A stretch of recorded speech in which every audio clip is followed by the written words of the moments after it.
Anteriormente en Pan Am, cruzar el Pacífico, Igor Sikorsky empezó a experimentar con aviones anfibios que podían aterrizar en el agua y que también tenían la capacidad de sacar ruedas y aterrizar en la tierra. Era un avión que podía aterrizar casi en cualquier sitio, en ríos, en pantanos y en mar abierto. El S-38 se convirtió en el primer éxito estadounidense. André, algo va mal. Ya deberían estar aquí. Vamos a entrar. Lo siguiente que sé fue que se apagaron las luces.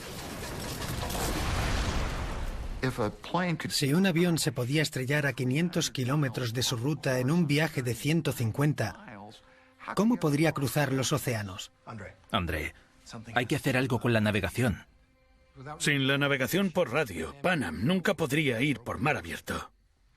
Vamos a necesitar un radiogoniómetro. Al principio, toda la industria aérea la construyó la oficina de correos.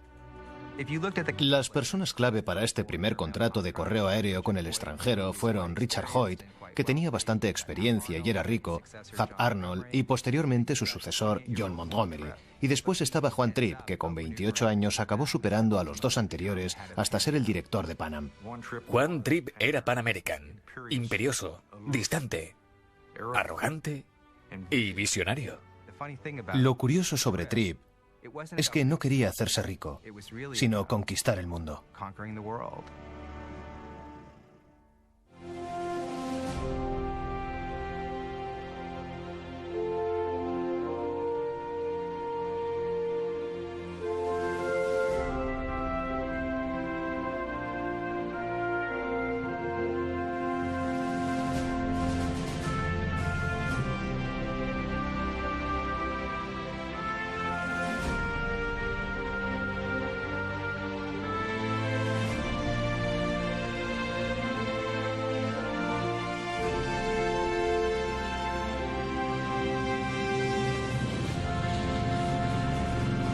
Pan Am, cruzar el Pacífico.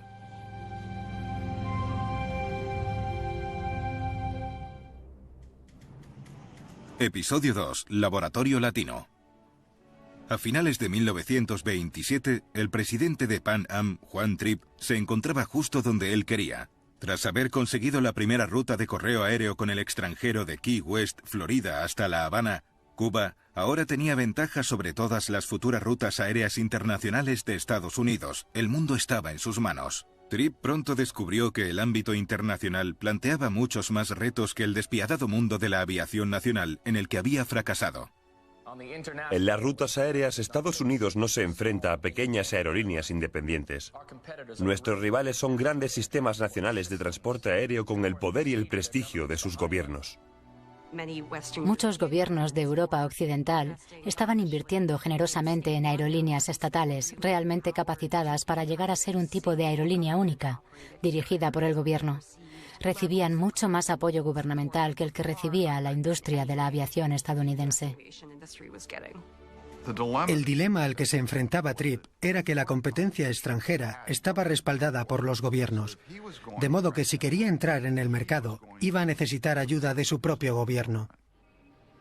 Sin embargo, durante gran parte de los años 20, los presidentes republicanos se mantuvieron al margen de la aviación, dejando que las incipientes aerolíneas estadounidenses se tambalearan mientras sus homólogas europeas crecían. Vimos cómo las compañías francesas y alemanas desplegaron sus alas por las rutas comerciales de Europa, Asia y África, llegando incluso a cruzar el Atlántico hasta Sudamérica. Y mientras todo esto sucedía, Estados Unidos no hizo nada. A finales de 1920, el éxito de las aerolíneas europeas, en concreto las alemanas en Latinoamérica, inquietaba al gobierno de Estados Unidos.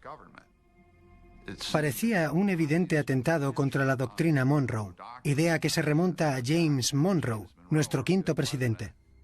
La doctrina Monroe defiende el principio de que Estados Unidos posee una especie de cuasi soberanía sobre lo que ocurre en el hemisferio occidental y que Europa debe mantenerse al margen en lo que respecta a Latinoamérica. James Monroe sostenía que el hemisferio occidental debía cerrarse para que no se produjeran más colonizaciones por parte de las potencias europeas, pero también que Estados Unidos debía mantener el dominio económico en Latinoamérica. Y aquí florecían las compañías aéreas europeas respaldadas por sus gobiernos. Era una llamada de atención para que Estados Unidos comenzara a luchar con energía por sus propias rutas aéreas. La mayor amenaza para la supremacía estadounidense en la región era una aerolínea conocida como Skadda. Con sede en Colombia, la dirigían principalmente pilotos, directivos e inversores alemanes. Bajo el liderazgo de su afable director austríaco Peter Paul von Bauer, Skadda había comenzado a ofrecer correo aéreo y transporte de pasajeros a principios de los años 20, cuando la mayoría de las aerolíneas estadounidenses tenían problemas para despegar. A finales de la década de los 20, von Bauer presionaba para extender el servicio de Skadda por todo el Caribe, incluyendo una parada cerca del Canal de Panamá, controlado por Estados Unidos. La idea de que los aviones alemanes sobrevolaran un canal tan vital para los intereses de Estados Unidos provocó un escalofrío en Washington. El recuerdo de la guerra con Alemania aún estaba muy fresco en la mente de los estadounidenses. Por eso, los oficiales militares del país estaban preocupados. Aún así, no podían impedir para siempre el establecimiento de la aviación comercial en la región del Caribe. Von Bauer siguió insistiendo e hizo circular una petición entre los ejecutivos de empresas estadounidenses que hacían negocio en Colombia. Varios empresarios estadounidenses que se encontraban en Latinoamérica lo apoyaron, porque, como es obvio, el correo y los servicios aéreos los beneficiaban. En noviembre de 1927, ante la creciente presión para que se tomara una decisión, el Departamento de Estado convocó un comité especial con representantes del Ejército, la Marina, la Oficina de Correos y los departamentos de Hacienda y Comercio. El secretario de Estado, Francis Kellogg, presidió la reunión. Hoy les convoco para conocer sus opiniones sobre von Bauer y el asunto de la Skadda. Kellogg estaba especialmente preocupado por la petición de von Bauer, la cual ya habían firmado prácticamente todas las empresas estadounidenses con negocios en Latinoamérica. Gulf Oil, General Electric, DuPont. Francamente, nos resultará muy difícil rechazar esta petición, a menos que haya una compañía estadounidense dispuesta a ofrecer un servicio similar. Necesitaban encontrar otra aerolínea que pudiera cumplir con ese propósito, y por tanto pudieran decir que no a Skadda. El subsecretario de Estado, Francis White, preguntó si se podía convencer a alguna empresa que fuera propiedad de Estados Unidos y que ya estuviera operando en el Caribe para que ayudara. Para ampliar el servicio a América Central y del Sur. No es tan fácil, Francis. ¿Por qué no? Según la legislación estadounidense actual, la oficina de correos está obligada a adjudicar todos los contratos a la oferta más baja. ¿Y por qué es un problema? Las aerolíneas europeas que hay en Sudamérica están respaldadas por los gobiernos de sus países. Francia, por su parte, ha puesto casi $4 millones. Con ese respaldo financiero, las compañías europeas podían pujar lo suficientemente bajo como para poder ganar cualquier nueva ruta de correo aéreo que se ofertara. Las compañías estadounidenses no tendrán ninguna oportunidad. Eso es inaceptable. Necesitamos estadounidenses trabajando allí. Estados Unidos prácticamente no tenía presencia aérea en Latinoamérica. Teníamos que conseguirla y había que hacerlo rápido. Para garantizar la presencia de Estados Unidos en Latinoamérica, tenemos que modificar la ley para que favorezca a las compañías estadounidenses. Para cuando finalizó la reunión, el comité ya había acordado por unanimidad que era imperativo establecer una aerolínea estadounidense en Latinoamérica lo antes posible. En realidad, la reunión supuso un punto de inflexión en la historia económica y política de Estados Unidos. A partir de entonces, cualquier aerolínea estadounidense que hiciera negocios en Latinoamérica podía tener la certeza de que obtendría todo lo que quisiera del gobierno federal en términos de apoyo financiero y diplomático. Solo una aerolínea estadounidense estaba en condiciones de sacar provecho de la generosidad del gobierno. Pan Am, que había empezado a transportar correo a Cuba un mes antes. Juan Tripp no malgastó ni un segundo. La semana después de la reunión del Comité de Aviación, cogió un tren hacia Washington. Le acompañaba John Hambleton, el guapo y encantador vicepresidente de Pan Am, formado en Harvard y piloto de caza condecorado en la Primera Guerra Mundial. Tripp utilizaba a la gente de muchas formas, y una de ellas era poner a alguien como Hambleton al frente de cualquier negociación o reunión, mientras que él permanecía en segundo plano.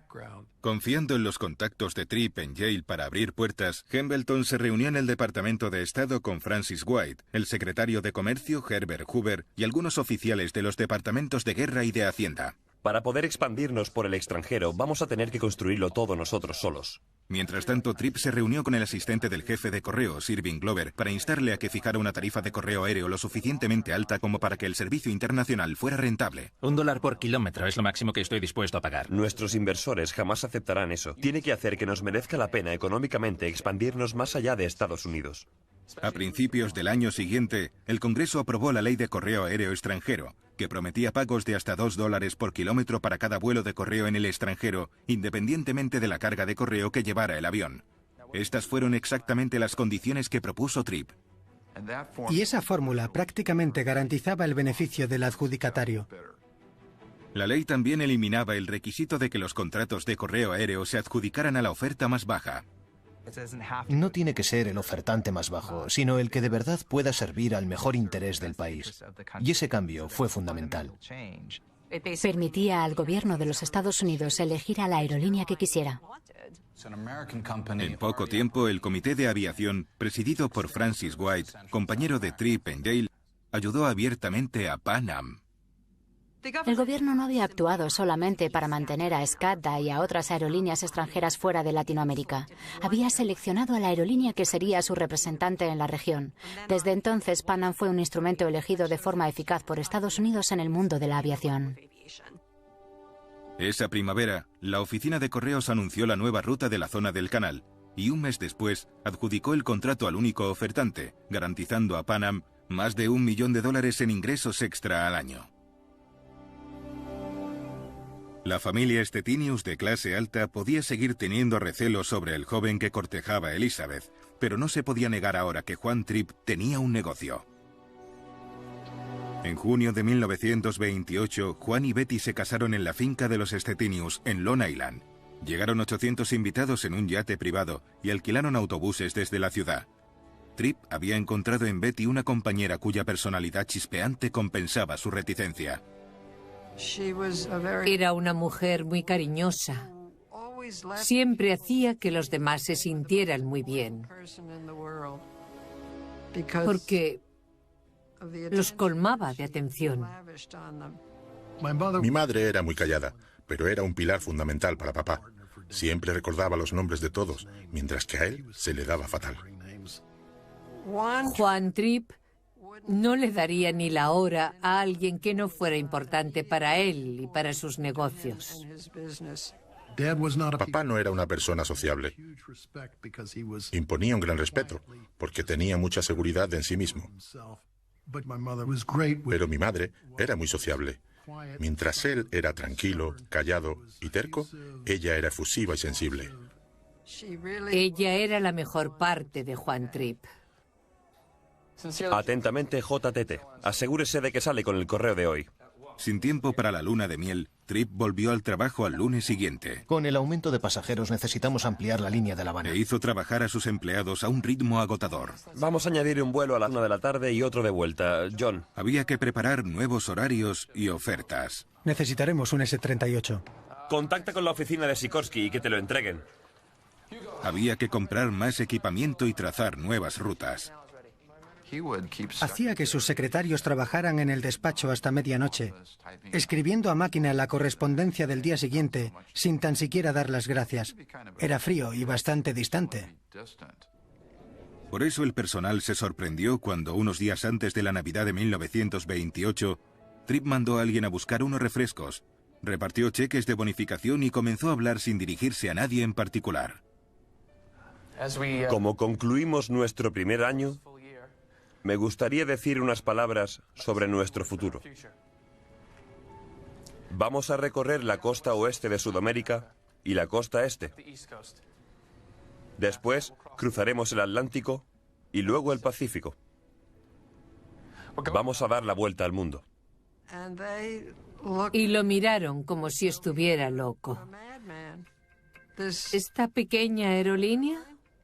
Por muy descabellado que sonara, su tímido y taciturno jefe acababa de compartir su sueño con ellos. El sueño comenzó a tomar forma apenas un mes después, cuando Charles Lindbergh llegó a Miami para inaugurar la nueva ruta de correo aéreo de la zona del canal. 50.000 personas se agolparon en las carreteras mientras esperaban vislumbrar al famoso aviador pilotando el S-38, la última creación del diseñador ruso Igor Sikorsky. La alianza de Lindbergh con Pan Am añadió un enorme prestigio a lo que era una maniobra muy pequeña y con problemas. Era un héroe mundial y ahora formaba parte de la compañía de Tripp. Y Tripp usó la imagen de Lindbergh por todas partes sin pudor alguno. El prestigio de Lindbergh también se le contagió a Sikorsky, ya que Pan Am utilizaba el equipamiento de Sikorsky y Lindbergh estaba muy involucrado en ese proceso. Esa fue una de las mejores épocas para mi abuelo. Poseía un diseño exitoso y pionero en estas rutas junto con Lindbergh. Fue realmente una colisión sorprendente y fatídica de las dos mentes. Tras realizar 7 vuelos sobre Miami, Lindbergh se dirigió al sur, a Panamá. Miles de personas acudían a cada parada a lo largo del recorrido. Era perfecto para Juan Tripp, para Lindbergh y para Igor Sikorsky. 7 meses después, Juan y Betty Tripp subieron a bordo del S-38 junto con Lindbergh y su nueva esposa, Ann Morrow Lindbergh, para realizar una gira triunfante por el Caribe. Visitaron muchos de los países a los que Tripp esperaba poder ofrecer pronto servicio aéreo. Y con Lindbergh a su lado y la prensa siguiendo cada uno de sus movimientos, la gira confirió a Pan Am, que tan solo tenía 2 años, un valioso aire de legitimidad. El mero hecho de tenerle al frente de estos aviones pioneros le otorgó a Pan Am una inmensa credibilidad. Pero por muy brillante que luciera el futuro de Pan Am, a la compañía aún le faltaba una cosa esencial: un sistema de navegación que guiara a los aviones con seguridad por su red de rutas en continuo crecimiento. El radiotécnico Hugo Leuteritz estaba decidido a crear uno. ¿Qué tal la cadera? Aún cojeo un poco, pero mucho mejor, gracias. Todavía recuperándose de las heridas ocasionadas en el fatídico accidente de un avión de correo de Pan Am llamado General Machado, había dejado la RCA para ser el director de comunicaciones de la Pan Am. Ahora, trabajando con su compañero ingeniero Ferris Sullinger, había comenzado a construir un sistema de navegación mediante la fabricación de un marco de madera de 1 metro cuadrado. Y lía cada uno de los 4 lados con cable, una y otra vez. Esto era lo que los ingenieros de radio llamaban una antena de espira. La longitud del cable se ajustaba a las frecuencias de radio que Leuteritz había considerado más fiables. Y luego compra un molde para tartas por unos cuantos centavos y lo convierte en su brújula. Lo calibramos a 360 grados y lo clavamos en un soporte debajo de la antena. Cuando se conectaba a un receptor de radio, el resultado era un radiogoniómetro capaz de localizar a los aviones en cualquier punto de la ruta entre Key West y La Habana. Más o menos en la época en la que Leuteritz hacía esto, el Departamento de Comercio de Estados Unidos desarrollaba un sistema de radiobalizas que enviaba señales que los pilotos podían seguir hasta los aeropuertos estadounidenses. Lo que Leuteritz hacía al principio era lo contrario a lo que estaba haciendo el Departamento de Comercio. Él tenía la antena en el suelo y hacía que el avión transmitiera la señal. Y usando esa antena de espira podía determinar en qué lugar estaba el avión desde la estación terrestre en Key West. Me pareció que en esta primera fase no era buena idea que el piloto tuviera que realizar la navegación desde el aire, con una pequeña fluctuación del motor. Para cuando vuelves a la navegación ya te has desviado mucho. Es mejor que los cálculos los haga alguien cómodamente sentado en una silla desde tierra. Pero para sacar provecho de esa herramienta, Leuteritz necesitaba la cooperación de los pilotos de Pan Am. Si algo nos enseñó el accidente del General Machado, es que la radio desempeñará un papel crucial en el futuro de la navegación. Si Sullinger hubiera tenido alguna forma de comunicarse con el avión, cuando FAT cambió de rumbo, podría habernos dicho que nos adentrábamos en el Golfo. Entonces habríamos desviado el rumbo y aterrizado con seguridad. Nadie habría muerto. Incluso después del accidente del General Machado, iba a ser difícil convencerles. Muchos de los primeros pilotos se resistían a cualquier forma de vuelo que utilizara instrumentos. No confiaban en los equipos, sobre todo en los que podían ser poco fiables, como la radio. Lo que Hugo y yo vamos a hacer es diseñar un sistema que nos permita seguiros por radio. Y de hecho, se vieron amenazados por la navegación, porque los pilotos estaban acostumbrados a actuar por su cuenta. Y ahora alguien iba a mirarlos por encima del hombro y decirles, oye, te has desviado de la ruta. Si os alejáis por el estado del tiempo, el viento, la visibilidad, podremos estar en contacto con vosotros. A los pilotos no les gustaba la idea de que se les controlara desde tierra. Fue un problema desde el primer día. Leuteritz encontró solo a un piloto dispuesto a colaborar. Yo lo intentaré. Se llamaba Ed Music. Para calibrar el sistema de navegación, Leuteritz dibujó una cruz amarilla en el tejado de la oficina del aeropuerto. Music voló unos cuantos kilómetros y alineó con la cruz unos cuantos puntos de referencia. Ten cuidado con esa fábrica de tabaco, Alfonso. Sullinger mantendría pulsada la tecla de radiotelegrafía, lo que permitiría a Leuteritz tomar el rumbo del avión. A partir de estos datos, Leuteritz diseñó una red de navegación, dividiendo la ruta de vuelo entre Key West y La Habana en un tablero de cuadrados de 8 kilómetros. Lo único que teníamos que hacer era determinar la dirección de la señal para saber si el avión estaba al este o al oeste del rumbo. Desde allí enviaban una señal en código Morse al avión. Les enviaríamos un punto por cada 8 kilómetros de desvío hacia el este y una raya por cada 8 kilómetros de desvío hacia el oeste. Y entonces el piloto podría redirigirse hacia la línea de rumbo. No es alta tecnología, pero nada en la aviación lo era, al menos no según nuestros criterios. En ese momento sí que era alta tecnología. El simple hecho de tener radios era muy alta tecnología. Pan Am fue la primera aerolínea que se planteó usarla para comunicarse, así que usarla en la navegación se salía de lo común y funcionaba muy bien. Mientras tanto, Tripp puso la mirada en la siguiente ruta de correo aéreo extranjero, desde Cuba hasta República Dominicana y más allá. Una compañía dominicana creada por el piloto estadounidense Basis Rowe ya operaba en gran parte de esta ruta, pero mientras Rowe esperaba la decisión de la oficina de correos, seguro de que su posición triunfaría, Tripp se reunía con el ayudante del jefe de correos, Irving Glover. Muchos de los involucrados en las Indias Occidentales son dominicanos. No sabemos a quién son leales. Para explicarle que una compañía totalmente estadounidense serviría mejor al interés de la nación. Muy pronto se dio cuenta de que todas esas batallas se ganarían en Washington, no en el Quinto Pino, donde un temerario piloto dirigía una aerolínea. Pan Am ganó la ruta.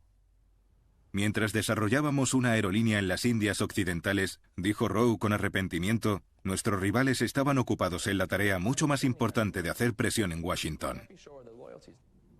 Durante los 2 años siguientes, la red de rutas de la Pan Am siguió serpenteando hacia el sur, ayudada en parte por la oficina de correos.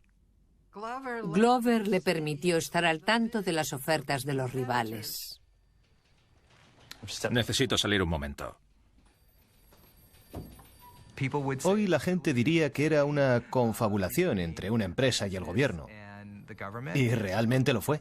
Gracias por explicar la postura de Pan Am. De hecho, se convirtió en una especie de cómplice de Tripp, proporcionándole una ventana abierta hacia la competencia, de una manera que otros no podían. Una de las razones de la incesante expansión de Pan Am fue el continuo apoyo del gobierno de Estados Unidos. Pero también debemos reconocer el mérito de Tripp, porque negociaba como nadie, se conocía todos los truquillos. Para ganar la nueva ruta de correo aéreo a Ciudad de México, Tripp compró discretamente una aerolínea mexicana, sabiendo que México solo permitiría que una compañía local transportara correo dentro de las fronteras del país. Llegó a Latinoamérica y se topó con la compañía naviera Grace. Bueno, eran más grandes que él. ¿Qué hizo? Tripp creó una sociedad entre Pan Am y Grace, conocida como Panagra, para buscar rutas aéreas por la costa oeste de Sudamérica hasta Perú y más allá. Cuando SCATA amenazó con bloquear a Pan Am negándole los derechos de aterrizaje en Colombia, los abogados de Pan Am trabajaron con el Departamento de Estado para redactar el primer acuerdo internacional aéreo de América, el cual se firmó justo a tiempo para que Tripp pujara por la nueva ruta aérea a Chile. El negocio de Pan Am era internacional, no nacional, así que cada ruta nueva implicaba una lucha con un gobierno extranjero. Los gobiernos latinoamericanos no siempre estaban tan dispuestos a permitir que una compañía estadounidense llegara y volara en sus países, así que era muy importante que el Departamento de Estado diera bastante apoyo diplomático a Pan Am.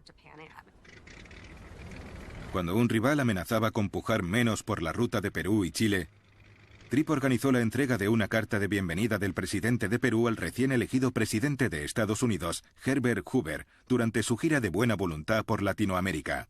«Sigan adelante con sus planes», le dijo Hoover al emisario de Tripp. «Nos aseguraremos de que consigan su línea aérea». Así que ahora Tripp poseía toda la costa occidental de Sudamérica. Después, Tripp centró su atención en la costa este de Sudamérica. Aquí se enfrentaba a la dura competencia de la compañía aérea Nueva York-Río-Buenos Aires, o NIRBA, que ya operaba en gran parte de este territorio.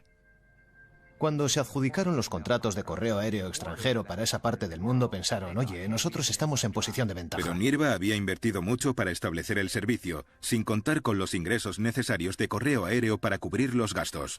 Podríamos dedicarle un poco más de tiempo a la oferta de la costa este. ¿Para enero está a tiempo? Sí, está bien. Tripp convenció a la oficina de correos para que retrasaran la adjudicación de la ruta de correo aéreo, esperando así que sus rivales se arruinaran hasta la quiebra. La junta directiva de NIRBA, muy afectada por la caída de la bolsa de 1929, se vendió a Pan Am por el módico precio de $2 millones. Cuando Tripp le ofreció al fundador de NIRBA, Ralph O'Neill, un puesto en la dirección de la nueva sección de Pan Am en la costa oeste, O'Neill lo rechazó amargamente. Le dijo, «Puedes robarme mi casa, pero no puedes pedirme que la dirija por ti». Eran unos jóvenes muy majos que creían que dirigir una aerolínea internacional iba a gustarles, pero no tenían ni idea de lo que era. Consiguió hacerse con el Caribe, todo México, toda Sudamérica. Había comprado a todos sus rivales uno por uno a medida que fracasaban. En menos de 3 años, este ejecutivo de 31 años había convertido una única ruta de correo aéreo de 150 kilómetros en la aerolínea más extensa del mundo, con 34.000 kilómetros de rutas a través de 29 países. Pero Tripp no había hecho más que empezar. Tripp quería hacer algo más que transportar correo. También quería transportar pasajeros y sabe que eso va a requerir un equipo más grande. Se dio cuenta de que el transporte aéreo comercial no iba a tener éxito con más S-38. El crecimiento se conseguiría con aviones más grandes. Cuanto más grande sea el avión, más pasajeros puedes transportar. Así que se dirigió a Igor, incluso cuando los S-38 se seguían produciendo, y le dijo, necesito un avión de 40 pasajeros, tiene que llegar un 50% más lejos, y lo necesitamos en un año.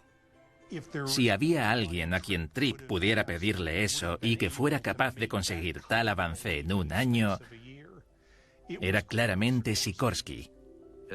De muy joven diseñó y construyó en Rusia el transporte aéreo más grande del mundo, el Ilya Muromets.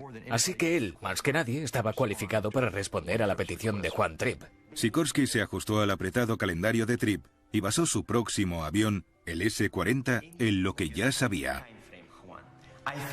Pensé que lo mejor que podía hacer era aprovechar el éxito del S-38. Cogió el diseño del S-38, estiró las alas, añadió 2 motores más y creó un fuselaje más grande. Era un S-38 gigante. Era desgarbado en todos los sentidos. Lindbergh no podía ocultar su decepción con el diseño. Le pareció retro. No era lo suficientemente moderno ni elegante. Este avión tenía muchos puntales, que provocaban más resistencia, falta de autonomía y pérdida de velocidad. Todos esos puntales, alambres y cables hacían que la nave se mantuviera unida, pero ralentizaban el vuelo del avión. Los motores colgaban de las alas como si fueran botellas de vino en un botellero. Y eso también era un lastre. Me imagino a Lindbergh diciendo, ¿en serio? Igor, será como volar un árbol por el aire. Tienes razón en lo de la resistencia, coronel, pero lo he diseñado así por una razón. Sé que podemos hacerlo. El S-38 nos ha dado experiencia.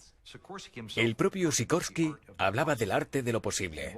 Y lo que era posible en ese momento requería esas riostras y puntales que hacían que pareciera un pterodáctilo volador. Y creemos que este debería ser el siguiente paso. Después de eso, diseñaremos el avión que sugieres tú. Era una medida provisional. Pilotar un avión más grande.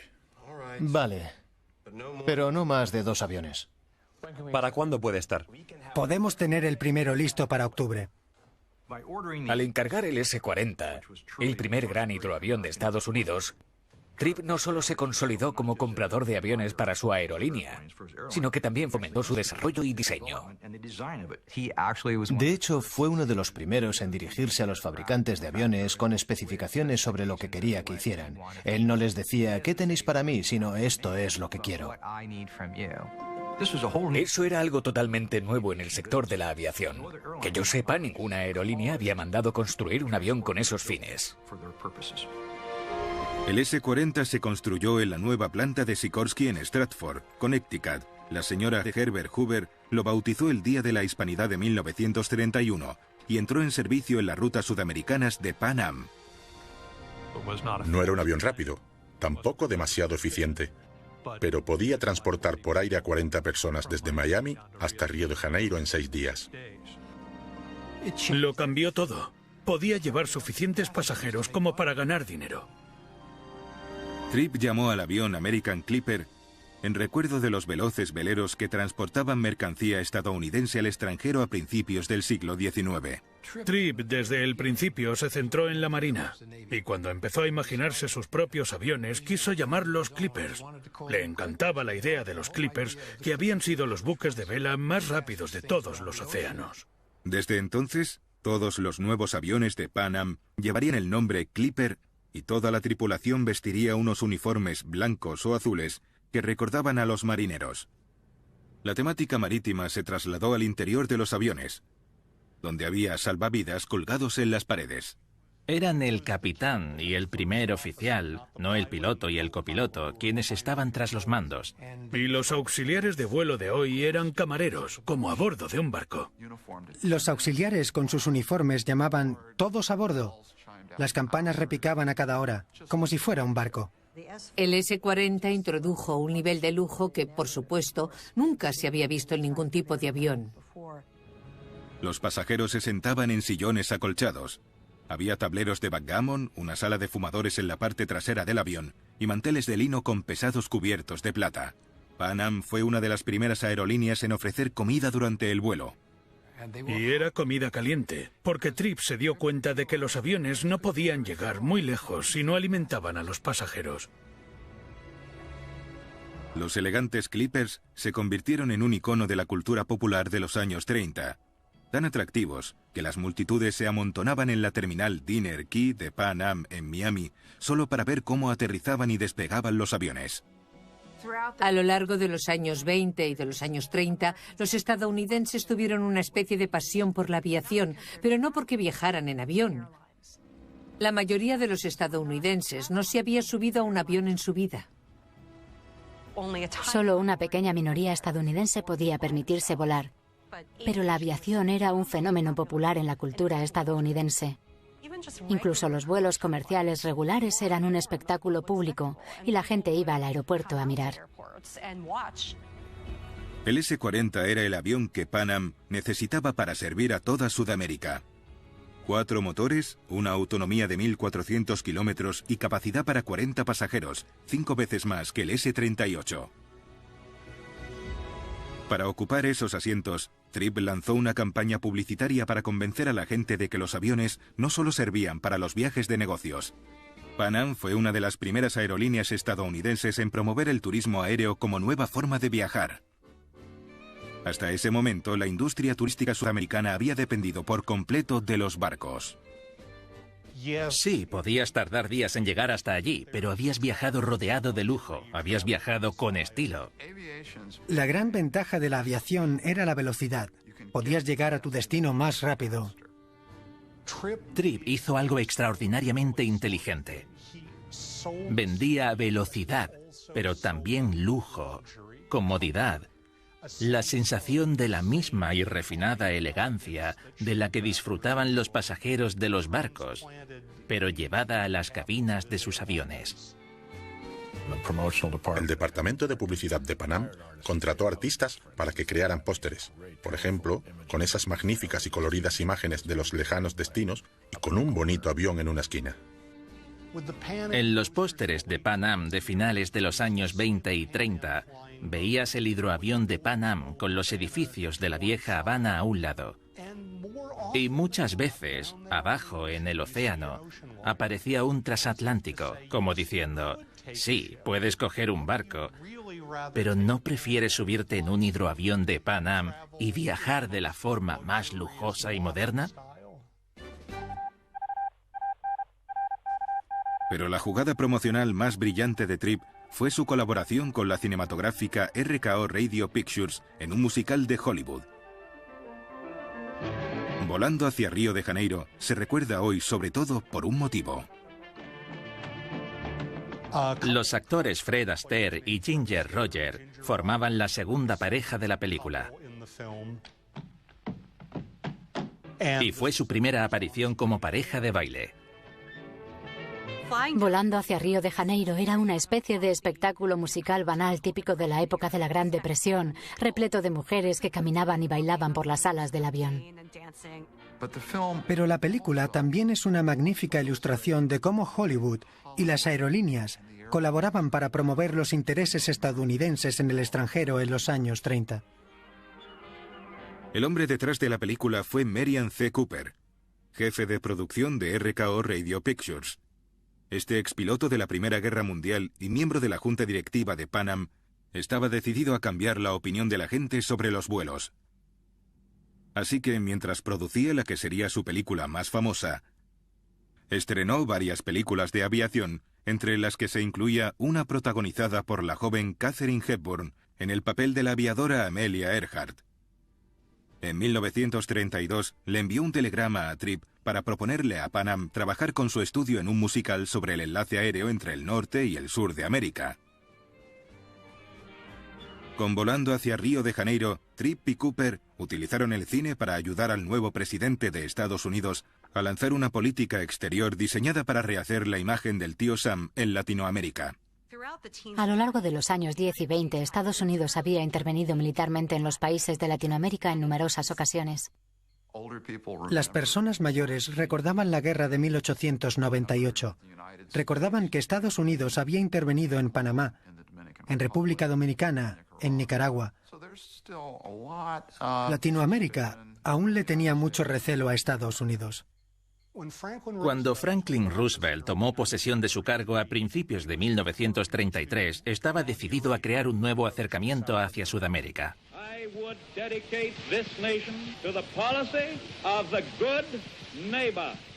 La política del buen vecino se construyó sobre la asociación entre Estados Unidos y los países de Latinoamérica.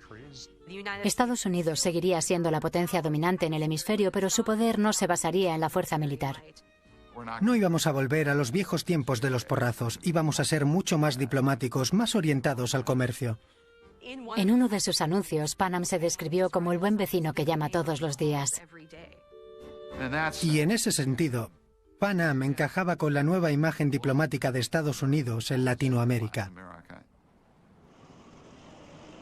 Volando hacia Río de Janeiro, cuyo estreno fue en diciembre de 1933, se diseñó para destacar la nueva política del buen vecino de Roosevelt.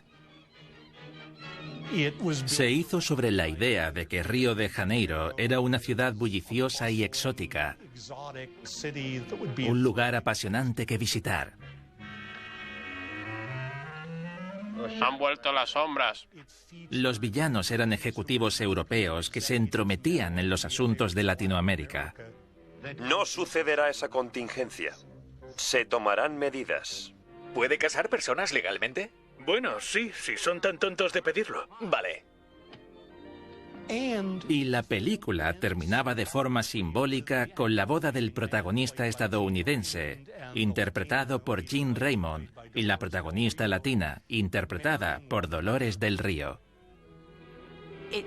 Se simboliza la política del buen vecino como un romance entre un hombre estadounidense y una mujer brasileña. Norteamérica y Sudamérica se casan en un avión.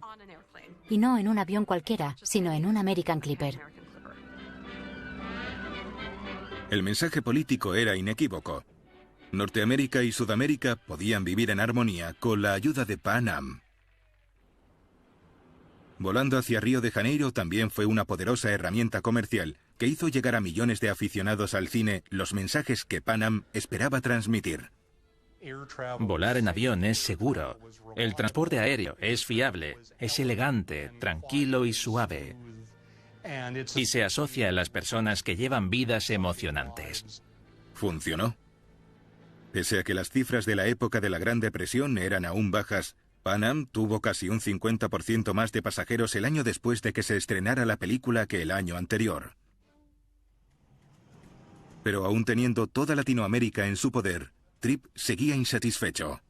Tripp pensó, no quiero conquistar solo Centroamérica y Sudamérica, yo quiero conquistar el mundo. La idea de papá era que Pan Am fuera una aerolínea mundial, por lo que desde el principio su objetivo fue cruzar los océanos. Para Tripp, Latinoamérica había sido siempre un laboratorio donde Pan Am podía resolver los retos que planteaban los vuelos de larga distancia. Siempre pensó en el Atlántico, donde se encontraba el dinero. La ruta comercial del Atlántico Norte era la más transitada del mundo. En 1925, más de 1 millón de pasajeros viajaron en barco de vapor entre Europa y Norteamérica, junto con cientos de millones de kilos de cargamento. El plan de Tripp consistía en aprovechar ese tráfico creando una ruta aérea por el Atlántico Norte. Tripp, desde el principio, como empresario, buscaba una competencia a la que pudiera vencer. Las aerolíneas que volaban sobre tierra se enfrentaban a la dura competencia de los trenes, que podían funcionar durante toda la noche y con mal tiempo. Entonces, ¿cómo generabas dinero? ¿Cómo ofrecías algo que nadie más pudiera ofrecer? Y Tripp descubrió que la forma de hacerlo era por agua. Si conseguía el 1% de ese tráfico marítimo de mercancía y pasajeros de primera clase, podía ganar mucho dinero, y nada se lo podía impedir. No podía salir mal. En 1928, cuando Pan Am se ponía manos a la obra en Key West, Tripp ya empezaba a asentar las bases para atravesar el océano, estudiando mapas detallados del Atlántico Norte. Los mapas revelaban 3 rutas lógicas hacia Europa. La ruta del norte, por Labrador, Groenlandia e Islandia. La ruta del Gran Círculo, por Nueva Escocia, Terranova e Irlanda. Y la ruta del sur, por las Bermudas y las Azores hasta Portugal. La ruta del norte ofrecía distancias más cortas sobre agua, pero ¿se podría volar en invierno? Las otras 2 requerían sobrevolar el agua más de 3.000 kilómetros, mucho más de la capacidad de los aviones de correo y de pasajeros de entonces. Pero ya en Yale, Tripp confiaba en que algún día se podría cruzar esta gran divisoria de aguas. Tripp tenía pensamientos extraños. Veía cosas que no eran posibles, que no serían posibles durante mucho tiempo. Pero se aferraba a ellas y al final veía cómo sucedían. Y en algunos casos él mismo hacía que sucedieran. En junio de 1931, Tripp solicitó a los principales fabricantes de aviones de Estados Unidos diseños para un hidroavión multimotor con la inaudita autonomía de 4.000 kilómetros. 4 de los fabricantes le dijeron que era imposible, que el avión que él quería no se podía construir. A Tripp no le gustaba la palabra imposible, y hasta cierto punto tenía razón. Lo único que tenía que hacer era encontrar a otro soñador como él, y ya se daría con la manera. Igor Sikorsky era uno de esos soñadores. Siempre deseoso de construir a lo grande, respondió con un avión llamado S-42. Pero también aceptó el reto otro gran diseñador de aviones, Glenn L. Martin. El expiloto acrobático había creado una empresa con mucho éxito en la construcción de bombarderos para el ejército. Martin propuso una nave aún más grande llamada M-130. ¿Puede tenerla lista en un año? En noviembre de 1932, Tripp encargó 3 aviones a cada uno de los 2 fabricantes. Juan Tripp no estaba dispuesto a escoger un avión del catálogo. Él pedía requisitos muy específicos. Una de las grandes contribuciones de Tripp a la aviación fue su avance en la tecnología, al obligar a estos fabricantes de aviones a esforzarse como no lo habrían hecho de otro modo. Charles Lindbergh le dijo a la prensa que el S-42 de Sikorsky estaría listo para principios de 1934 y el M-130 de Martin para finales de ese año. La travesía del Atlántico no tardaría en llegar. El nuevo avión de Igor Sikorsky había empezado a tomar forma un año antes, cuando el S-40 realizaba su viaje inaugural de Miami a la zona del Canal. Al piloto Charles Lindbergh no se le había olvidado su aversión hacia ese avión. Cedió los mandos a uno de los pilotos de Pan Am y volvió a entrar en la cabina del avión donde se encontraba Igor Sikorsky como uno de los primeros pasajeros. Lindbergh se sentó a su lado y le dijo que quería un avión sin puntales. Cualquier cosa que ahorrara peso, que ahorrara resistencia. La conversación continuó durante la cena en cada parada del trayecto. Durante las escalas, los dos, con esa química que tenían, apuntaban ideas para mejorar el avión que ya tenían. Lindbergh y yo cogíamos un menú, le dábamos la vuelta y hacíamos bocetos del avión que habíamos imaginado. Esto es el ala. En esas cenas establecimos los principios básicos para el diseño de un hidroavión transoceánico. Sikorsky acabó desarrollando un avión innovador, el S-42, que fue el primer hidroavión transatlántico de verdad. Para minimizar la resistencia al aire, su revestimiento totalmente metálico se fijó con remaches. Además, el avión contaba con otras características innovadoras que le daban un aspecto nuevo y aerodinámico. Los 4 motores estaban incorporados en los bordes anteriores de las alas en lugar de suspendidos como en el S-40. Era un avión limpio, impecable. Era un 60% más rápido que el anterior modelo de Sikorsky y también contaba con alerones. Se trata de un elemento móvil que hay en el borde posterior del ala que cambia la forma del ala en el aire. Los alerones permitían que el S-42 despegara y aterrizara a velocidades seguras, pero también que una vez fuera del agua aumentara su velocidad. Volando se convierte en un avión diferente. El S-42 fue también uno de los primeros aviones comerciales en utilizar hélices de paso variable. Era como dotar al avión de una segunda marcha. Hizo que el avión fuera mucho más eficiente al despegar. Y luego, cambiando el ángulo de las paletas, conseguía más kilómetros por litro.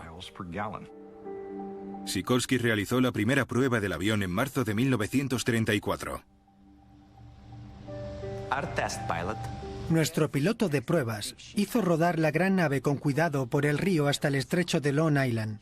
Dejó que el avión acelerara a un 50% de potencia, pero no tuvo oportunidad de hacer muchas de las pruebas que habíamos planeado, porque un momento después ya estábamos en el aire. El S-42 estaba tan en condiciones de volar que había realizado un despegue no planificado él solo. Cuando voló por primera vez, batió récords de velocidad, distancia y carga útil. Ese avión impulsó a Estados Unidos a la vanguardia del transporte aéreo. Nada en Europa podía alcanzarlo. Pero para que fuera seguro cruzar el Atlántico, Tripp necesitaba un sistema de navegación que guiara al S-42 hacia los distintos puntos de la ruta. De nada te sirve el mejor avión del mundo si no puedes llegar a tu destino de forma fiable. Para hacer frente a ese reto, el director de comunicaciones de Pan Am, Hugo Leuteritz, sabía que tendría que mejorar la antena que había creado para el Caribe. La idea de la antena de espira funcionaba muy bien, pero uno de los problemas fue que no era muy precisa. Al girar la espira para determinar la dirección de una señal de radio entrante, Leuteritz podía equivocarse unos grados. Funcionaba bien para distancias cortas, pero si empiezas a recorrer miles de kilómetros, un error de pocos grados puede desviarte cientos de kilómetros. Así que necesitaban algo que fuera más preciso. Buscando una alternativa, Leuteritz encontró un diseño británico conocido como antena Adcock, que consistía en 4 postes orientados a los puntos de una brújula. La antena Adcock podía determinar la dirección de una señal de radio del mismo modo que nuestros oídos pueden saber de dónde procede un sonido. Solo hay una fracción de segundo entre el momento en el que el sonido llega a tu oído derecho y el izquierdo, pero puedes saber de dónde viene. En teoría, la antena Adcock funcionaba de la misma forma. Si un avión enviaba una señal desde el norte, el poste del norte captaría la señal más rápido que los de los lados o el de detrás. Esto le permitiría averiguar con gran precisión la dirección de la que procedía la señal. Entonces podrías enviarle una señal al piloto: oye, te has desviado del rumbo este tanto, y él podría corregirlo. Y eso era la clave para las largas distancias que al final necesitabas en el océano. Cuando Leuteritz pidió $10.000 para desarrollar un radiogoniómetro de Adcock, Tripp aceptó inmediatamente. Debía tener radionavegación. Porque sin radionavegación, Pan Am no podría ir a ningún lado por mar abierto. El mundo es muy grande, y si no puedes obtener lecturas precisas de dónde estás, te caes al mar. El diseño original de Adcock se limitaba a distancias cortas. Para mejorarlo, Leuteritz utilizó frecuencias de radio más altas que rebotaban en la parte inferior de la ionosfera y volvían a la Tierra a muchos kilómetros de distancia. Esta onda del cielo era justo lo que Pan Am necesitaba. Se podían comunicar con los aviones que estaban más allá del horizonte a miles de kilómetros de distancia. Tras meses de pruebas, Leuteritz había perfeccionado un sistema que funcionaba de noche y con mal tiempo, y que podía localizar con precisión aviones a más de 1000 kilómetros de distancia. Con antenas de Adcock situadas en cada extremo del vuelo y en varias estaciones a lo largo de la ruta, Pan Am podría cruzar el Atlántico. Tripp ahora tenía un avión que podía cruzar el Atlántico y un sistema de navegación que podía guiarlo por él con seguridad. Pero cuando llegó el momento de lanzar el servicio transoceánico de Pan Am, una serie de acontecimientos conspiraron para bloquear su camino. El estudio de Lindbergh sobre la ruta del norte había revelado que era intransitable en invierno. Cuando la compañía francesa Aeropostal se hundió en un escándalo, se cerró la ruta del sur, ya que la compañía controlaba los derechos de aterrizaje en las Azores. Solo quedaba una opción: la ruta del Gran Círculo, controlada por Gran Bretaña. Sin embargo, los británicos se mantuvieron firmes en que la ruta que cruzara el Atlántico tendría que ser bidireccional, y también exigían derechos de desembarco en Norteamérica. Pero los británicos no tenían un avión como el S-42, y hasta que tuvieran un avión igualmente capaz de volar la misma ruta, negaban el uso de sus puertos a Pan Am. 6 años de costosos estudios y minuciosas negociaciones habían quedado en nada. Juan Tripp tenía 6 hidroaviones transoceánicos de $2 millones a punto de ser entregados, pero le faltaba un océano que pudiera cruzar. Los británicos nos tienen bloqueados. ¿Qué haremos con esas grandes naves si no podemos cruzar el océano? En una mañana de verano de 1934, Tripp discutió la situación con Hugo Leuteritz, el ingeniero jefe André Priester y otros ejecutivos de Pan Am. Una de las opciones que barajaron fue la de renunciar a los contratos de los grandes hidroaviones. ¿Y si cancelamos los encargos de Sikorsky y de Martin? Pero ese no era su estilo. No iba a cancelar los encargos. De ninguna manera iba a hacer que pareciera que Pan Am estaba en decadencia. Y Tripp saltó de sopetón. Ya sé lo que haremos. Volaremos de California a China. ¿Cruzando el Pacífico? Justo por la mitad. Los otros ejecutivos miraron a Juan con incredulidad. Pero Juan, el Pacífico, allí es donde los pilotos van a morir. Mira lo que pasó en la carrera de Dole. El Pacífico había sido un cementerio de aviadores. Más de una docena de pilotos habían perdido la vida allí, 10 de ellos solo en 1927, cuando el magnate de la industria de la piña, James Dole, ofreció un premio de $25.000 a quien consiguiera volar desde San Francisco hasta Hawái. Y eso solo hasta Hawái. ¿Cómo vamos a llegar desde allí hasta China? A los sensatos ejecutivos de Pan Am que se encontraban allí reunidos les parecía una locura la idea de volar hasta Hawái y después otros 9.500 kilómetros más allá. Colocaremos estaciones insulares a lo largo de todo el recorrido. ¿En qué islas? En Midway, Wake, Guam y las Filipinas. Es alucinante cómo alguien pudo decir: vamos a hacer esto, y que alguien le creyera. ¿Wake? ¿Qué superficie tiene? Unos 5 kilómetros cuadrados. Así que de un día para otro, sin avisar a nadie, cambió sus miras.